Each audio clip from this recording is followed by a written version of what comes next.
నా పేరు ఉంగరాల ఆదివిష్ణు అండి.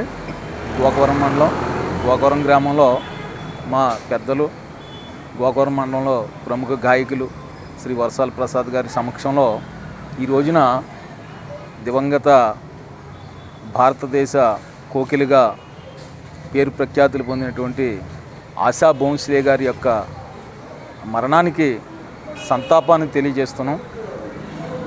మనకి ఒక శ్లోకం ఉంది సంస్కృతంలో, శిశుర్వేత్తి పశుర్వేత్తి వేత్తి గాన రసం పణిహి అని.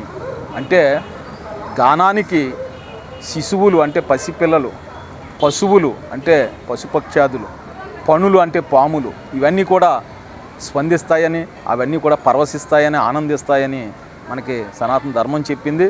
ఆ విధంగానే ఆ యొక్క మహాతల్లి ఆశా భోంస్లే గారు ఆమె 1933లో సెప్టెంబర్ 8న మహారాష్ట్రలోని సాంగ్లీ జిల్లాలో ఆమె ఒక కుగ్రామంలో జన్మించి తన యొక్క కళతోటి వేళ భారతదేశం అంతా కూడా వేళ ఆవిడ చనిపోతే ఎంతోమంది వేలాది మంది కళాభిమానులు కన్నీళ్లు పెట్టుకుంటున్నారు. అంటే ఆవిడ తన కళతోటి ఎంతగా ఈ దేశాన్ని కళాభిమానుల్ని ప్రభావితం చేసిందో మనకు అర్థమవుతుంది.